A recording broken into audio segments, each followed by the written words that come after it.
வணக்கம். நல்லா இருக்கீங்களா? நான் கூட ஒரு இளையராஜா ரசிகன் தான். சின்ன வயசுல இருந்தே இளையராஜா ரசிகன். இப்படி எவ்வளோ பேர் கிளம்புவீங்கன்னு கேட்டா எப்படி? அவர் இசையை கேட்டவங்க யார் தான் இருக்க மாட்டாங்க. இன்னைக்கு பார்த்ததுல பிடிச்ச இன்டர்வியூ பரத்வாஜ் ரங்கன் பேடி வித் பால்கி. அவங்க இளையராஜா பத்தி எவ்வளோ சிலாகிச்சு பேசுறாங்கன்னு நீங்க பாத்தீங்கன்னா உங்களுக்கு தெரியும். ரெண்டாவது பார்ட் எனக்கு ரொம்பவே பிடிச்சிருந்தது. அவர்னா நம்ம இளையராஜாவோட அரிய பாடல்களை பத்தி ரெண்டு பேரும் பேசிட்டு இருந்தாங்க.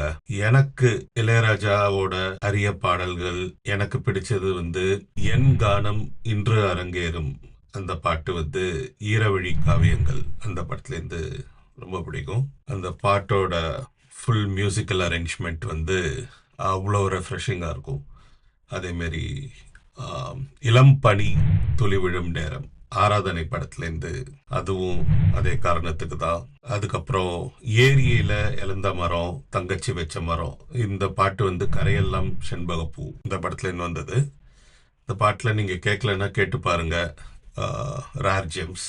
ராஜா அவரோட மியூசிக்கில் ஒரு சிமெட்ரி ஒன்று இருக்கும், ஒரு ஒழுங்கு ஒன்று இருக்கும், ஆர்கானிக்காக இருக்கும் அவரோட மியூசிக்.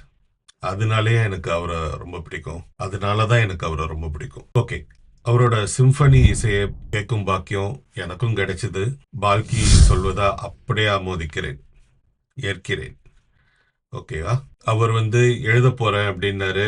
இல்லை பேசினாலும் சூப்பர். சிவப்பு ரோஜாக்கு 78 வந்த படம் அது. அன்னக்கிளி 2 வருஷத்துல வந்த படம். அந்த படத்தோட ஒரு பர்டிகுலர் பிஜிஎம், அதான் பின்னணி இசை, குறிப்பா பியானோல வர அந்த ஆஸ்டினேட்டோ பிஜிஎம், அதுக்கு நடுவில் வரும் அந்த ஹார்மனி. ஒரு சின்ன முயற்சி, கேட்டு பாருங்க. கமெண்ட்ல கூட பேசுங்க.